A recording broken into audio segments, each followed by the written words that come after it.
suis Rebecca Blot, agente de développement touristique pour le comité touristique Les Éboulements Saint-Irénée, aussi connu comme le secteur cratère et marée.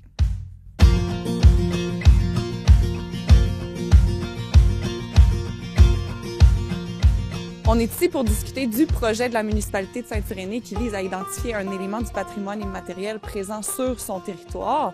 Dans ce cas-ci, c'est les pratiques, les connaissances et les savoir-faire liés à la pêche à la fascine.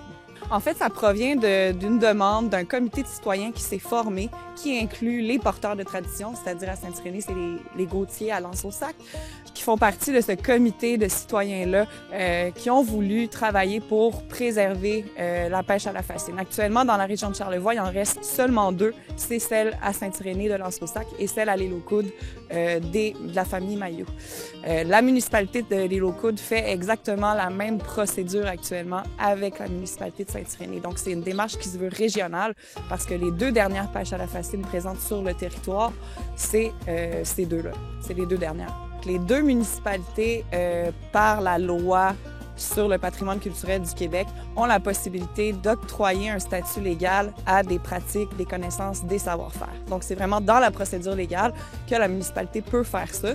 Et dans toute la procédure, elle doit présenter ça à ses citoyens, présenter le projet d'identification auprès des citoyens. Donc, nous, la séance, elle va avoir lieu le 10 mars à 19h à la salle municipale de Saint-Irénée.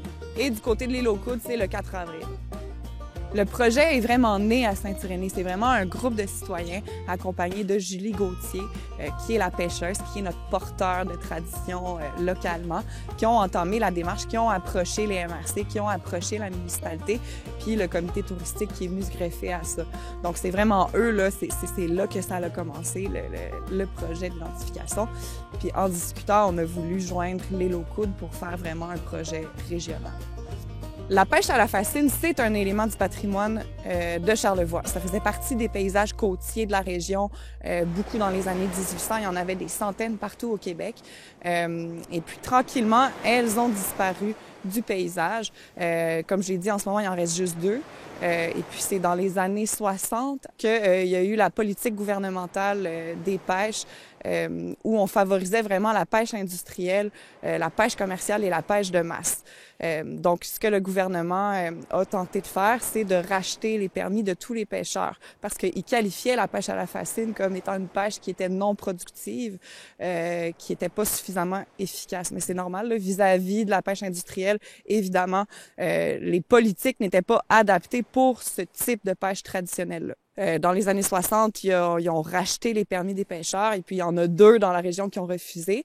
Et puis, c'est ces deux-là. Et puis, encore aujourd'hui, pour pratiquer leurs activités commerciales, ils rencontrent différentes embûches au niveau des paliers gouvernementaux des différents ministères parce que les politiques, les règlements sont pas adaptés à ça. Donc, que nos deux municipalités reconnaissent que ces pratiques-là, c'est des éléments du patrimoine immatériel, ça amène du poids à ces deux acteurs-là pour qu'ils puissent défendre leur dossier aussi. C'est une belle reconnaissance. Et puis, une fois que les deux municipalités vont avoir complété l'identification, que ça va être inscrit au registre du patrimoine immatériel du Québec, ensuite, le comité là, dont je parlais, le comité de départ, qui est entouré de différents intervenants. Là. Ce comité-là est allé chercher des partenaires. Les deux MRC sont là-dedans aussi. Elles supportent, nous, le comité touristique, on s'implique aussi activement. Donc, ce comité-là va pouvoir porter le dossier au national, aller chercher la même forme de reconnaissance que les deux municipalités font, mais là, on est vraiment avec le ministère de la Culture et des Communications. Donc là, ça va être un statut national. Et puis, ça va pouvoir aussi appuyer, là, évidemment, les démarches des pêcheurs par la suite. C'est quoi la pêche à fascine? C'est un système de pêcherie fixe dans le fleuve.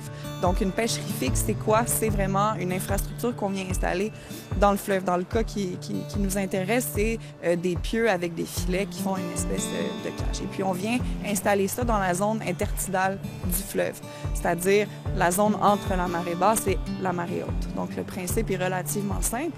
Quand la marée haute arrive, les poissons rentrent dans l'enceinte et puis une fois que la marée se retire, ils restent captifs dans l'enceinte de la pêche. Et puis c'est là que les pêcheurs entrent dans le fleuve directement, ils vont dans l'eau récupérer les poissons. Tout type de poissons confondus là, en fonction des saisons. C'est une pêche qui est non dirigée. Mais c'est ça la pêche à la fascine. Au niveau local, c'est vraiment un statut d'identification. Donc, l'élément devient comme faisant partie du patrimoine culturel du territoire de Saint-Irénée et de l'île aux Coudres. Ensuite, au national, on appelle ça une désignation. Et puis là, c'est vraiment au niveau national que la pratique de la pêche à la fascine de Charlevoix va être reconnue comme un élément du patrimoine immatériel du Québec. Ça donne du poids pour en faire la promotion. Donc, c'est évidemment après ça, les partenaires du secteur, les MRC, le comité touristique, on va pouvoir faire la promotion de cette pratique-là, de faire la promotion en disant c'est un élément du patrimoine immatériel du Québec. Donc, ça ajoute, si on veut, là, du poids pour reconnaître cette tradition-là puis vouloir la préserver.